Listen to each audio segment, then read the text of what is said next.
Friends, आज हम बात करेंगे कि पद्य साहित्य का जो इतिहास है उसका जो चौथा भाग है, मतलब जो आधुनिक काल है, उसको जो है कितने भागों में बांटा गया है। इन सबको जो है हम डिटेल में समझेंगे कि ये है क्या।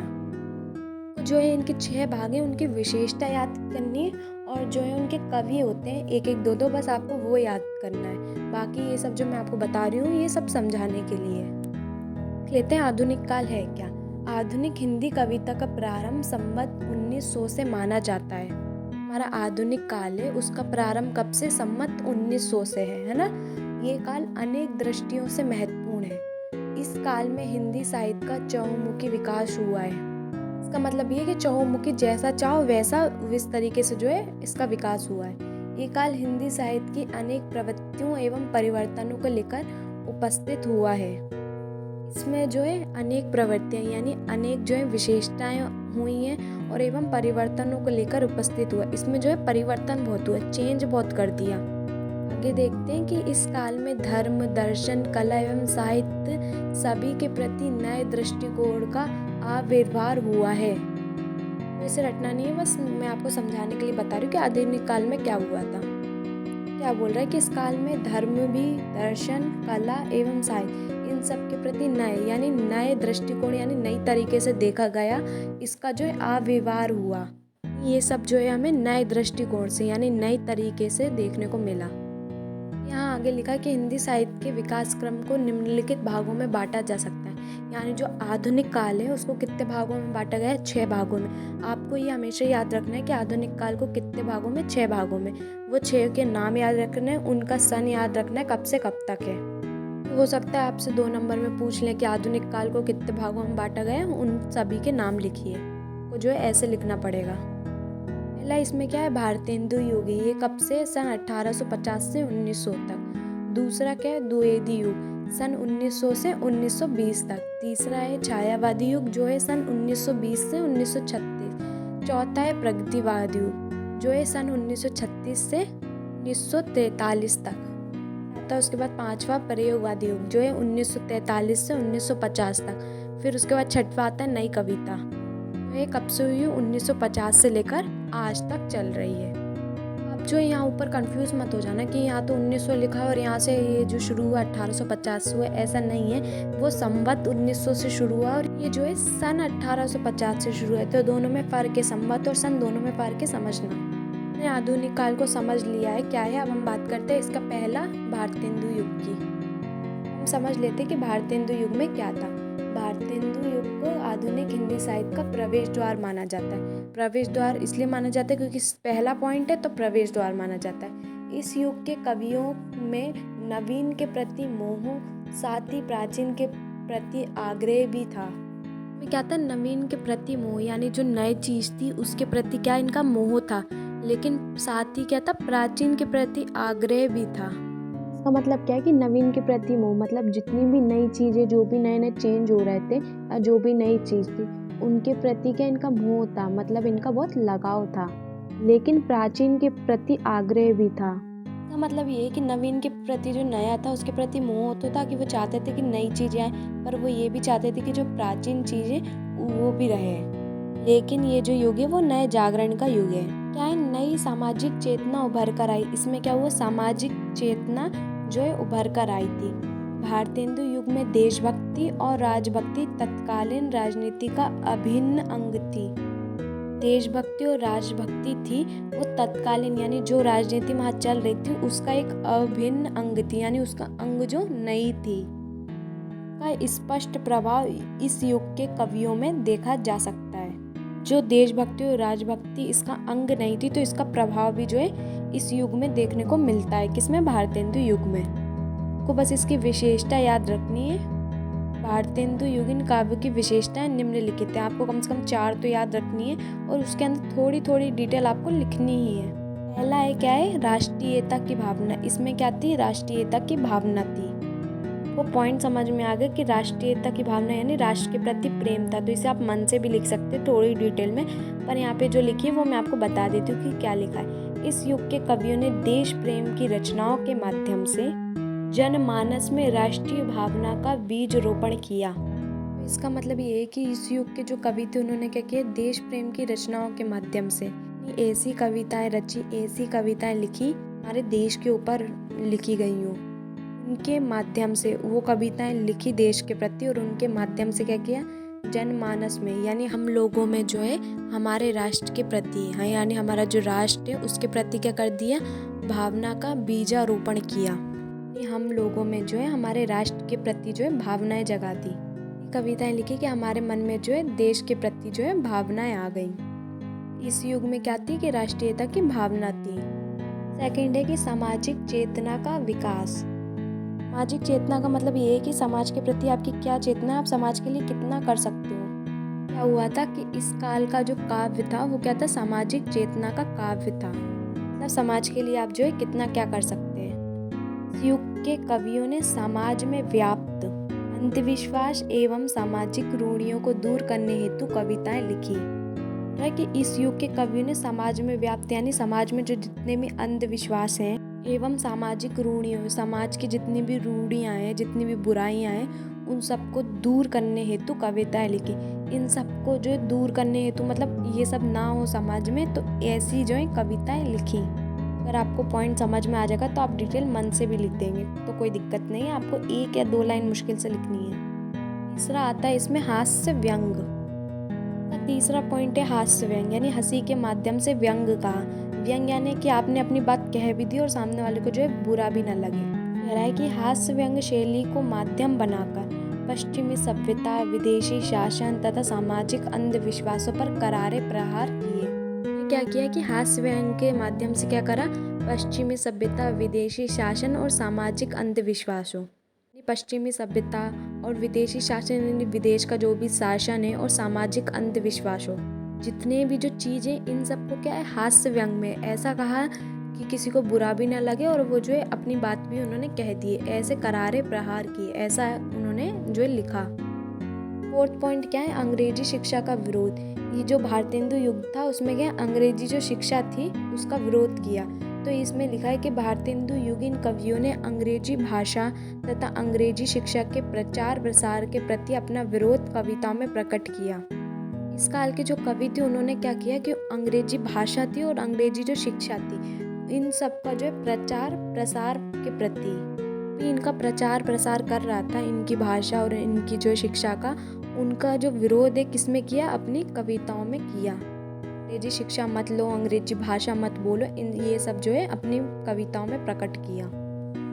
पांचवा क्या है कि विभिन्न काव्य रूपों का प्रयोग। इस काल में जो है काव्य के विविध रूप दिखाई देते हैं, जैसे मुक्तक काव्य, प्रबंध काव्य, जितने भी काव्य होते हैं तो इसके जो विविध यानी विभिन्न रूप दिखाई देखने को मिले। जैसे कौन सा काव्य हो गया, मुक्तक या प्रबंध काव्य, ये सब जो काव्य इस काल में देखने को मिले हैं। आपको जो है इनके 4 पॉइंट याद रखना है, आप जो कोई सा भी याद रख लीजिए क्योंकि मेन 4 तो याद रखने ही पड़ेंगे आपको। हो सकता है आपसे 3 या 2 नंबर में पूछ ले तो आपको उस हिसाब से पॉइंट लिखने पड़ेंगे, इसलिए आप कोई सा भी याद रख लीजिए, 4 तो याद रखिए और उसकी डिटेल आप मन से भी लिख सकते हैं अगर आपको ये समझ में आ गया तो।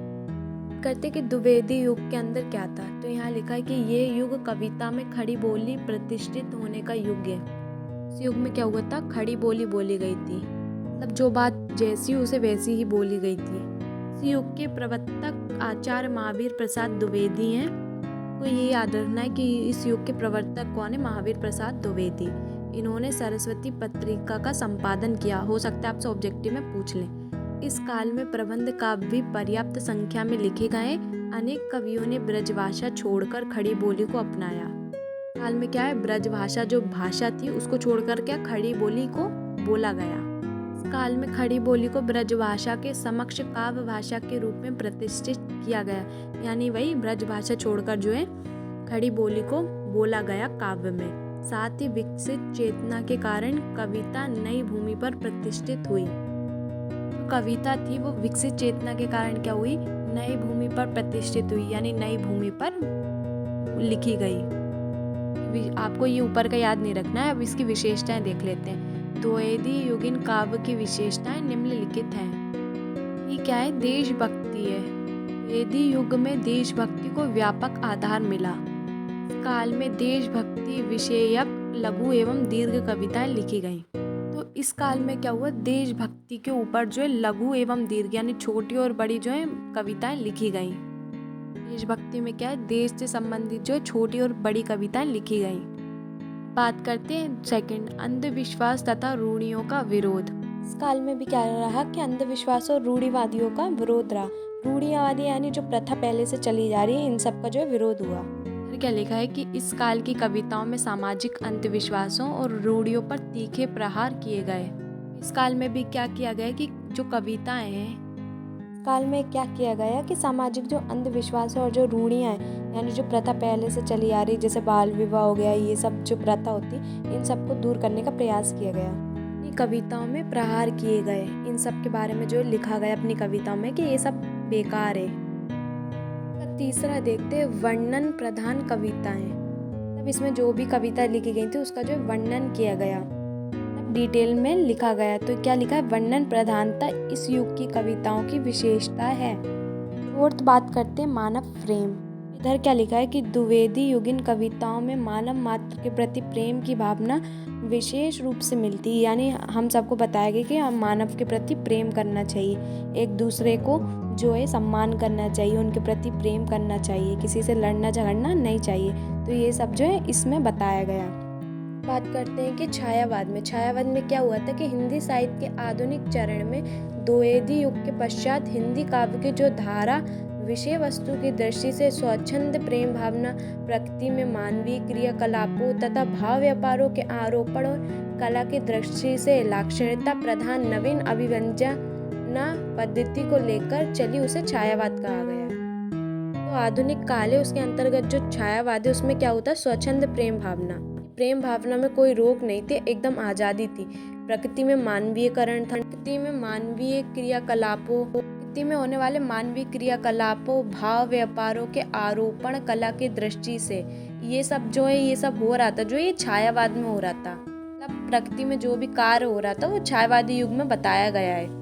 देख लेते हैं कि डॉक्टर नगेंद्र के अनुसार स्थूल के प्रति सूक्ष्म के विद्रोह को छायावाद माना गया है। डॉक्टर नगेंद्र ने बताया कि स्थूल के प्रति सूक्ष्म के विद्रोह क्या है, वो छायावाद है। अब बात कर लेते हैं छायावाद की विशेषताओं के बारे में। तो पहला है व्यक्तिवाद की प्रधानता। इसके अंतर्गत क्या लिखा है कि छायावाद में व्यक्तिगत भावनाओं की प्रधानता है। वहाँ कवि अपने सुख दुख एवं हर्ष शोक को ही वाणी प्रदान करते हुए खुद को अभिव्यक्त करता है। व्यक्तिगत की प्रधानता क्या है कि अपने बारे में जो उसके सुख दुख हैं, उसका जो हर्ष है, उसके बारे में जो है वो अपनी वाणी से जो है, अपनी वाणी यानी अपने शब्दों में जो है बता रहा है। इसमें जो है कवि जो है अपने बारे में बता रहा है कि दुख कब वो दुखी है, कब वो सुखी है, कब वो खुश है। तो ये सब जो है अपने बारे में बता रहा है यानी अभिव्यक्त करता है। तो ये किस में आएगा, व्यक्तिवाद की प्रधानता में। इसका सेकंड क्या है, श्रृंगार भावना। इसमें क्या है, छायावादी काव्य मुख्यतः श्रृंगारी काव्य है, किंतु उसका श्रृंगार जो है अतीन्द्रिय सूक्ष्म श्रृंगार है। मतलब जो इसका श्रृंगार तो है इसमें, लेकिन वो श्रृंगार कैसा, बहुत सूक्ष्म यानी बहुत छोटा है। इसमें जो श्रृंगार की मुख्यता तो है लेकिन काफी कम है। इसका थर्ड बात करते प्रकृति का मानवीकरण। इसमें क्या लिखा है कि छायावादी कवियों ने प्रकृति को अनेक रूपों में देखा है। हमारे छायावाद की कवि थे, उन्होंने क्या किया, उन्होंने प्रकृति को जो है अनेक रूपों में देखा है। ही प्रकृति को नारी के रूप में देखकर उसके सूक्ष्म सौंदर्य का चित्रण किया। उन्होंने जो रचना की थी उसमें क्या किया था, उन्होंने प्रकृति को जो है किसके रूप में देखा, नारी के रूप में देखा, और उसके सूक्ष्म सौंदर्य, उसके सूक्ष्म यानी थोड़ी मात्रा में जो है उसके सौंदर्य का जो है चित्रण किया। यानी प्रकृति को किसके रूप में देखा, नारी के रूप में, और उसका जो सौंदर्य होता है नारी का, वैसे ही प्रकृति के सौंदर्य का जो है चित्रण किया। इसका फोर्थ पॉइंट की बात करते हैं, नारी के प्रति नवीन भावना। तो इस युग के कवियों ने क्या किया कि नारी के प्रति जो है नवीन यानी दयालु की जो भावना होती है, दया की जो भावना होती है, वो जगाई कि नारियों का भी सम्मान करें, उनको भी इज्जत दें। तो ये भावना जो है इस युग में जगाई गई। तो इसमें क्या लिखा है कि छायावाद में श्रृंगार और सौंदर्य का संबंध मुख्यतः नारी से है। तो इस युग में जो बात की गई श्रृंगार और सौंदर्य की, उसका संबंध किससे किया गया, उसका संबंध भी जो था नारी से ही था। आगे क्या बोल रहा है कि रीतिकालीन नारी की तरह छायावादी नारी प्रेम की मूर्ति का साधन नहीं है। जो जो रीतिकालीन में नारी का बताया गया था उसमें क्या था कि नारी को क्या माना गया था, प्रेम की मूर्ति का साधन माना गया था। छायावाद में वो कह रहा है कि वो प्रेम की मूर्ति का जो है साधन नहीं है, नारी का सम्मान करो, नारी को जो है इज्जत दो। ये लिखा है कि वह इस पार्थिव जगत की स्थूल नारी ना होकर भाव जगत की सुकुमार देवी है। पार्थिव जगत का मतलब क्या होता है, पार्थिव यानी होता है जिसमें कोई जान ना हो, जो बिल्कुल एकदम काम करना बंद कर दे, वो पार्थिव होता है। तो वही बोल रहा है कि पार्थिव जगत की स्थूल नारी ना होकर भाव जगत की सुकुमार देवी है। नारी कोई जो है स्थूल नारी नहीं है कि वो बस कि साधन मात्र बनी रहे किसी भी चीज का, बल्कि वो क्या है, वो एक माँ है, जगत की सुकुमार देवी, यानी वो जगत की क्या है, एक देवी है। हमें जो है देवी का सम्मान करना चाहिए। नारी के प्रति जो नवीन भावना थी वो इस युग में जो है जगाई गई थी। बात करते प्रगतिवाद की। इसमें क्या लिखा है कि राजनीति के क्षेत्र में जो साम्यवाद है, साहित्य के क्षेत्र में वही क्या है, प्रगतिवाद है। साम्यवाद का एक तरीके से मतलब ये है जहाँ स्वयं का शासन हो, जहाँ पे किसी की रोक टोक ना हो, खुद का शासन हो। में आगे क्या लिखा है कि श्रम की गरिमा को प्रतिष्ठित करना और साहित्य में प्रत्येक समाज के सुख दुख का यथार्थ चित्रण प्रस्तुत करना उसका लक्ष्य है। यानी श्रम की गरिमा को जो है, श्रम की गरिमा यानी श्रम मेहनत करना जो है उसकी जो गरिमा है, इसके बारे में जो है इसमें बताया गया है। और साहित्य में प्रत्येक समाज के सुख दुख, साहित्य में क्या बताया गया कि समाज के जितने भी सुख दुख हैं, अच्छा बुरा होना, इन सब का जो है यथार्थ यानी अच्छे से जो है चित्रण किया गया है। यही जो है इस प्रगतिवाद का लक्ष्य है। बात करते हैं प्रगतिवादी काव्य की जो है विशेषताएं कौन कौन सी। पहला है शोषकों के प्रति विद्रोह और शोषितों से सहानुभूति। इसका मतलब ये है कि शोषकों के प्रति विद्रोह, जो हमारा शोषण करते हैं उनके प्रति क्या है, विद्रोह यानी विरोध करना। और शोषितों से सहानुभूति मतलब जो बेचारे शोषण का शिकार हुए हैं, जिनको शोषित किया गया है, उनके प्रति क्या दया की भावना रखना, उनसे जो है सहानुभूति रखना। तो ये जो है इस काल की विशेषता है। इसकी डिटेल देखते हैं। प्रगतिवादी कवियों ने किसानों, मजदूरों पर किए जाने वाले पूंजीपतियों के अत्याचार के प्रति अपना विद्रोह व्यक्त किया। जो प्रगतिवादी कवि थे उन्होंने क्या किया, जो किसान और जो मजदूर थे हमारे, उनको क्या किया कि पूंजीपतियों के अत्याचार, जो उनकी जमीन पर कब्जा कर लेते थे, उन पर अत्याचार करते थे, तो उनके प्रति क्या अपना विद्रोह, उनके प्रति जो है अपना विद्रोह किया। किससे? अपनी कविता के माध्यम से। सेकंड पॉइंट क्या है, आर्थिक व सामाजिक समानता पर बल। यानी जो हमारी आर्थिक स्थिति होती है, यानी हम इतनी स्थिति में नहीं होते कि हमारा जो घर है वो हम अच्छे से चला ले, तंगी रहती है घर में, तो वो आर्थिक में आ जाता है। वह सामाजिक समानता पर बल। अब समाज में जो है समानता होनी चाहिए, सबको जो है एक ही समान मानना चाहिए, तो इस पर जो है बल दिया। इसकी डिटेल देख लेते क्या लिखा है कि इस युग के कवियों ने आर्थिक एवं सामाजिक समानता पर बल देते हुए निम्न वर्ग और उच्च वर्ग के अंतर को समाप्त करने पर बल दिया। इस युग के कवियों ने क्या किया कि आर्थिक एवं जो सामाजिक समानता उस पर जोर दिया, और क्या करा उन्होंने चेंज कि निम्न वर्ग और उच्च वर्ग कैटेगरी ऐसे बांट देते, निम्न वर्ग और उच्च वर्ग, इस अंतर को जो है समाप्त करने पर बल दिया कि सबको जो है एक समान ही मानो, कैटेगरी वाइज ऐसे नहीं मानो। तो इस काल में क्या हुआ था, आर्थिक व सामाजिक समानता पर बल दिया गया था। इसका थर्ड पॉइंट देखते हैं, नारी शोषण के विरुद्ध मुक्ति का स्वर।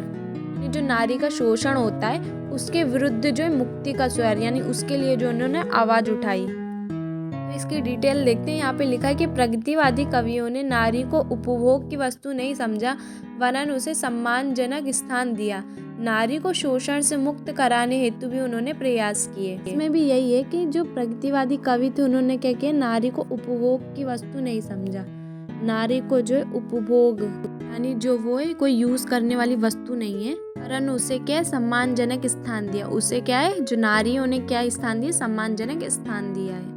नारी को शोषण से मुक्त कराने हेतु भी उन्होंने प्रयास किए। इस काल के कवियों ने क्या किया कि नारी पे जो शोषण हो रहा था उनका, उससे उन्हें मुक्त यानी उनसे उन्हें छुड़ाने के लिए जो है अनेक प्रयास किए। अब इसका अगला पॉइंट क्या है, ईश्वर के प्रति अनास्था। अनास्था मतलब कि उनमें आस्था नहीं थी कि ईश्वर होते हैं नहीं होते, अनास्था थी। तो इस काल के कवियों ने ईश्वर के प्रति अनास्था का भाव जो है व्यक्त किया। वे ईश्वरीय भक्ति की तुलना में मानवीय शक्ति को जो है अधिक महत्व देते हैं। तो इस काल के कवियों ने क्या किया कि जो भगवान थे उन पर जो अनास्था रखी, उन पर विश्वास नहीं किया। उन्होंने भगवान से ज़्यादा किसे माना? इंसानों को। इंसानों की जो शक्ति है वो उसको जो है अधिक महत्व दिया कि वो ज़्यादा है भगवान की शक्ति से ज़्यादा। इसमें क्या था? इसमें जो है ईश्वर के प्रति अनास्था थी। करते प्रयोगवाद की। प्रयोगवाद में क्या हुआ था? अज्ञे ने लिखा है ये कवि नवीन राहों के अन्वेषी हैं, यानी नई राहों के जो है खोज करने वाले। अन्वेषी का मतलब होता है खोज करने वाला। आगे ये लिखा है कि स्वतंत्रता प्राप्ति के पश्चात अज्ञे के संपादन में प्रत्येक मासिक पत्रिका का प्रकाशन हुआ। तो जब हम स्वतंत्र हुए थे तो उसके बाद क्या हुआ था? अज्ञे के संपादन में प्रत्येक मासिक पत्रिका का प्रकाशन हुआ था। जो प्रत्येक मासिक पत्रिका थी जो उसका क्या हुआ था? प्रकाशन हुआ था। उसमें प्रयोगवाद का स्वरूप स्पष्ट हुआ है। उसमें जो वो पत्रिका, इस पत्रिका में जो है प्रयोगवाद का स्वरूप है। इसमें ये प्रयोगवाद के बारे में है। इसमें सबसे पहले प्रथम तार सप्तक का संपादन हुआ। सबसे पहले क्या हुआ? प्रथम तार सप्तक लाई गई, यानी उसका संपादन हुआ, वो आई। उसके बाद क्या बोल रहा है कि सन 1951 में दूसरा तार सप्तक प्रकाशित हुआ और तत्पश्चात तीसरा तार सप्तक। तो प्रयोगवाद में 3 तार सप्तक आए, पहला, दूसरा और तीसरा। सप्तक एक काव्य संग्रह है। विशेषताएं देखते हैं, आपको इसकी विशेषता याद रखनी है। पहला है प्रेम भावनाओं का खुला चित्रण। क्या हुआ? जो प्रेम की भावनाएं थी उसका जो खुला चित्रण किया था, मतलब खुलकर लिखा था उसके बारे में। तो इन्होंने लिखा कि इन्होंने प्रेम भावनाओं का अत्यंत खुला चित्रण कर उसमें अश्लीलता का समावेश कर दिया। तो यही है, इन्होंने जो ज़रूरत से ज़्यादा प्रेम भावना का खुला चित्रण कर दिया था। सेकंड देखते हैं निराशावाद की प्रधानता। निराशावाद वही होता है जब आप उदास हो जाते हो, आप निराश हो जाते हो, तो उसकी प्रधानता आती है इसमें। इसमें क्या लिखा है कि इस काल के कवियों ने मानव मन की निराशा, कुंठा व हताशा का यथातथ रूप में वर्णन किया है। इस काल के कवियों ने क्या किया कि मानव मन की निराशा, कि हम लोग ज़रा में उदास हो जाते हैं, निराश हो जाते हैं, कुंठा व हताशा का यथातथ रूप में वर्णन किया, यानी हताश हो जाते, किसी चीज़ से हार जाते, थक जाते, अब नहीं करने पाएंगे, तो इन सब के बारे में जो है इसका वर्णन किया। कुंठा का भी अर्थ यही होता है कि निराशाजन, आप निराश हो जाते हो, तो इसका अर्थ भी यही होता है। दूसरा जो है क्या है? अहम की प्रधानता, यानी अहम की भावना, यानी हमारे मन में ऐसे आ जाती है स्वयं ही हम जो हैं सब हैं, तो उसकी जो है प्रधानता है। तो यहाँ लिखा है फ्रायड के मनोविश्लेषण से प्रभावित ये कभी अपने अहम को अधिक महत्वपूर्ण मानते हैं। का मतलब है जो मनोविश्लेषण होते हैं, जो मनोविज्ञान हमारा समझ पाते हैं, वो उनसे प्रभावित होकर उनके कवियों ने क्या किया कि अहम को अधिक महत्वपूर्ण मानते थे। ये सब देख के वो क्या करने लगे? वो खुद को ही महत्वपूर्ण मानने लगे कवि जो थे। क्या है? रूढ़ियों के प्रति विद्रोह। इसमें भी वही है कि जितनी भी प्रथाएं चली आ रही थी, बाल विवाह और फिर सती प्रथा हो गई, मतलब जितनी भी पुरानी जो परंपरा थी, तो इन सबको जो है विद्रोह किया इनका। रूढ़ि मुक्त नवीन समाज की स्थापना पर बल दिया। जो भी पहले की परंपरा रीति चली आ रही थी उन सबको जो है छोड़कर नवीन समाज की स्थापना पर बल दिया, क्योंकि नए समाज की जो है आप स्थापना करिए। बात करते 5वां, व्यंग की प्रधानता। इस काल के कवियों ने व्यक्ति व समाज दोनों पर अपनी व्यंग्यात्मकता लेखनी चलाई। व्यंग से वही अपनी बात भी कह देना और किसी को बुरा ना लगना, तो इसकी प्रधानता थी। इस काल के कवियों ने व्यक्ति और समाज दोनों पर जो है अपनी व्यंग्यात्मकता लेखनी चलाई, यानी व्यंग करके लिखा। इसके बाद बात कर लेते हैं नई कविता की। नई कविता स्वतंत्रता के बाद लिखी गई वह कविता है जिसमें नवीन भावबोध, नए मूल्य तथा नया शिल्प विधान है। इसका मतलब ये है कि नई कविता में सब नया ही था। नवीन भावबोध, जो हमारे भाव थे वो भी नए थे, नया मूल्य था, नया शिल्प, नए नए शिल्प थे उसमें। ये सब जो विधान नई कविता में है। इसकी विशेषताएं देख लेते हैं। लघु मानववाद की प्रतिष्ठा, यानी इसमें जो है लघु मानववाद यानी मानव की जो है प्रतिष्ठा थी। में क्या लिखा है कि मानव जीवन को महत्वपूर्ण मानकर उसे अर्थपूर्ण दृष्टि प्रदान की गई। अब मानव को जो जीवन है उसको महत्वपूर्ण मान लिया और उसे अर्थपूर्ण दृष्टि प्रदान की, मतलब मानव के जीवन से ही कुछ अर्थ निकाल के और उसको जो है अर्थपूर्ण दृष्टि प्रदान की। लेकिन बात करते हैं क्षणवाद को महत्व, यानी जो समय था उसको महत्व दिया गया कि जीवन के प्रत्येक क्षण को महत्वपूर्ण मानकर जीवन की एक एक अनुभूति को कविता में स्थान प्रदान किया गया, कि जीवन का कोई भी पल हो उसको जो है महत्वपूर्ण माना और उसका जो है जीवन की एक एक अनुभूति, आपने कोई भी क्षण की जो है अनुभूति की, यानी उसका जो है आभास किया, उसको जो है कविता में स्थान प्रदान किया गया है। दूसरा बात करते हैं अनुभूतियों का वास्तविक चित्रण, यानी आपने जो महसूस किया, जो आपने देखा, उसका जो है वास्तविक चित्रण किया, यानी वास्तविक लिखा उसे या बताया गया। तो इसमें क्या लिखा है कि मानव व समाज दोनों की अनुभूतियों को सच्चाई के साथ चित्रण किया गया। अब जो मानव है और जो समाज है हमारा, दोनों की अनुभूतियाँ हमने जो है उसके बारे में जो महसूस किया, उसकी जो सच्चाई है वो उसका चित्रण किया, यानी उसके बारे में बताया। पांचवा इसका पॉइंट है बिंब। इस युग के कवियों ने नूतन बिंबों की खोज की। तो इस युग के कवियों ने क्या की, बिंब की जो है खोज की, ये जो है नए नए बिंबों की खोज की। बिंब मैं आपको बता चुकी हूँ क्या होता है। बिंब होता है जिसे पढ़ के या सुनकर हमारे मस्तिष्क में कोई इमेज बन जाती है, तो वो बिंब कहलाता है। इसकी जो है नए नए बिंबों की खोज की। कर लेते एक और चीज की, वो है रहस्यवाद। रहस्यवाद भी एक जो है काल है, पर उसको रहस्य ही रखा गया है, इसलिए जो ये आधुनिक काल के जो ये 6 पॉइंट है, इसमें इसको इंक्लूड नहीं किया गया है। ये भी जो एक युग है, बस इसको है ना रहस्य मान के रखा, इसलिए इसको जो है 6 पॉइंट में इंक्लूड नहीं किया। पॉइंट आपके मेन 6 ही है, पर जो है रहस्यवाद भी है इसमें, तो आपको ये भी पढ़ना पड़ेगा। रहस्य में ये, इसलिए इसको रहस्य की तरह ही रखा गया, इसलिए इसको 6 पॉइंट में इंक्लूड नहीं किया।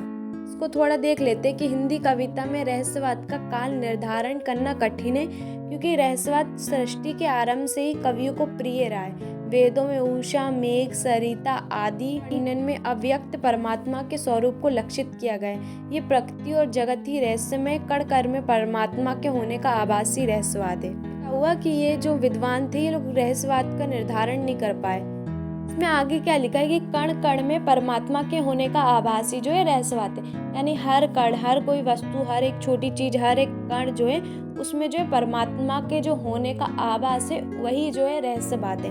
तो रहस्यवाद को ये माना गया है। बोलते ना कि भगवान हर जगह होते हैं, हर कण में होते हैं, हर वस्तु में, हर चीज में होते हैं, तो इसे ही जो है रहस्यवाद माना गया है। इसकी विशेषताओं की बात कर लेते हैं। इसमें क्या है विशेषता, पहला है अलौकिक सत्ता के प्रति प्रेम। मतलब ये अलौकिक का जो लोक में ना मिलता हो, यानी जो बहुत अद्भुत हो, के प्रति जो है प्रेम, कि इस युग की कविता में अलौकिक सत्ता के प्रति जिज्ञासा, प्रेम व आकर्षक के भाव व्यक्त हुए हैं। इस लोक में नहीं है, उसमें ना मिलता हो, तो उसके बारे में आपको जिज्ञासा होगी, इसके प्रति प्रेम, आकर्षक के भाव व्यक्त होंगे। एक सत्ता के प्रति प्रेम, यानी भगवान से प्रेम के बारे में ये बात कर रहे हैं इसमें भी। सेकंड बात करते परमात्मा से विरह मिलन का भाव, यानी परमात्मा से जो है मिलने का भाव जो है इसमें। तो इसमें क्या लिखा है, आत्मा को परमात्मा की विरहिणी मानते हुए उससे विरह व मिलन के भाव व्यक्त किए गए हैं। वही है कि आत्मा परमात्मा जब मिल जाती है, तो उससे क्या है, विरह मिलन के भाव व्यक्त होते हैं, यानी मिलने और जुलने का जो है भाव व्यक्त होता है। बात करते हैं जिज्ञासा की भावना की। इस काल में जो जिज्ञासा की भावना है, इसमें क्या बोल रहा है कि सृष्टि के समस्त क्रियाकलापों तथा अदृश्य ईश्वरी सत्ता के प्रति जिज्ञासा के भाव प्रकट किए। कि यही बोल रहे हैं कि सृष्टि में, यानी जो संसार में जो भी क्रियाकलाप, जो भी काम हो रहे हैं, तथा अदृश्य ईश्वरी सत्ता के प्रति, जो भगवान ऊपर से सब चमत्कार करते हैं, इसके प्रति जो जिज्ञासा हुई, यानी इच्छुक हुए और इसका जो भाव है प्रकट किया इन्होंने। और बात करते प्रतीकों का प्रयोग। प्रतीकों के माध्यम से भाव व्यक्ति की गई। कोई भी वस्तु, उसका चिन्ह हो या कुछ भी हो, तो वो जो प्रतीक कहलाता है ना कि ये प्रतीक चिन्ह है, तो उसी के माध्यम से जो है भाव व्यक्ति की गई। इस तरीके से जो है आपके पूरे 6 पॉइंट कवर हो चुके हैं और हमने जो है रहस्यवाद भी पढ़ लिया है। अब बात करते हैं एक एक करके इनके कवि कौन कौन से हैं और आपको इनकी किनकी रचनाएं याद करनी है। काल का पहला पॉइंट जो हमने भारतेंदु युग पढ़ा था, तो इनके कवि देख लेते हैं। सबसे पहले भारतेंदु हरिश्चंद्र। भारतेंदु युग से याद रखना, उसमें भारतेंदु हरिश्चंद्र जरूर होंगे। उनकी रचना देख लेते हैं।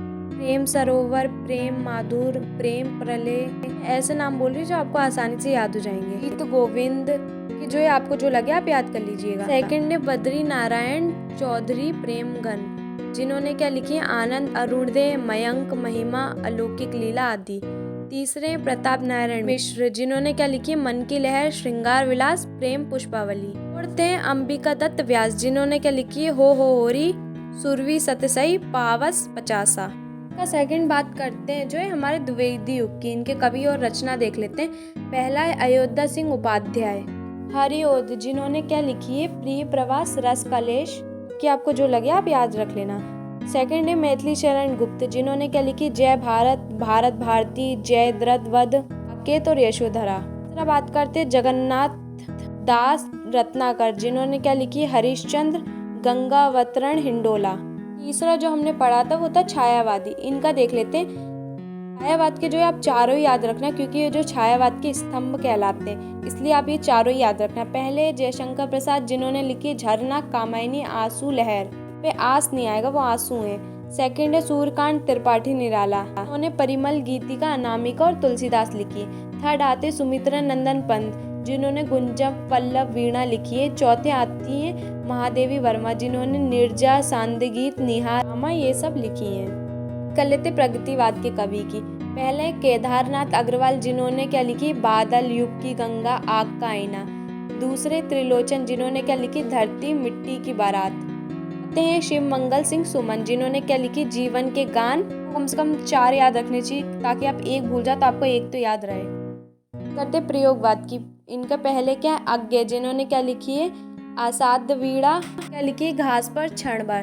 दूसरे भवानी प्रसाद मिश्र जिन्होंने क्या लिखी गीत परोश खुशबू के शिलालेख। धर्मवीर भारती जिन्होंने क्या लिखी अंधा युग कनुप्रिया। चौथे हैं गिरिजा कुमार माथुर जिन्होंने क्या लिखी धूप के दान और शिला पंख चमकीले लिखी है। बात करते हैं नई कविता के कवि की। कुंवर नारायण जिन्होंने क्या लिखी आमने सामने आत्मजयी। दूसरे सर्वेश्वर दयाल सक्सेना जिन्होंने क्या लिखी काट की खटिया। तीसरे हैं दुष्यंत कुमार जिन्होंने क्या लिखी साय में धूप या सूर्य का स्वागत जलते हुए पवन का बसंत। चौथे हैं अजित कुमार ने लिखी है अकेले कंठ की पुकार अंकित होने दो। और पांचवे लक्ष्मीकांत वर्मा जिन्होंने लिखा तीसरा पक्ष या अतुकांत। छठे जगदीश गुप्त जिन्होंने लिखा है शब्द दंश नाव के पांव गोपा गौतम। हमने जो है आधुनिक काल के पूरे पॉइंट देख लिए और उनके कवि भी देख लिए। अब अच्छा रहस्यवाद के कवि, तो उनको भी देख लेते हैं। रहस्यवाद के पहले कवि कौन है कबीर जिन्होंने क्या लिखी कबीर ग्रंथावली। दूसरी कौन है महादेवी वर्मा जिन्होंने क्या लिखी निहार नीरजा। और तीसरे हैं जयशंकर प्रसाद जिन्होंने आंसू और लहर लिखी है। तो इस तरीके से जो है आज हमने पद्य साहित्य के इतिहास को पूरा कवर कर लिया और कंप्लीट कर लिया। अब हम मिलते हैं नेक्स्ट वीडियो में। Thanks for watching.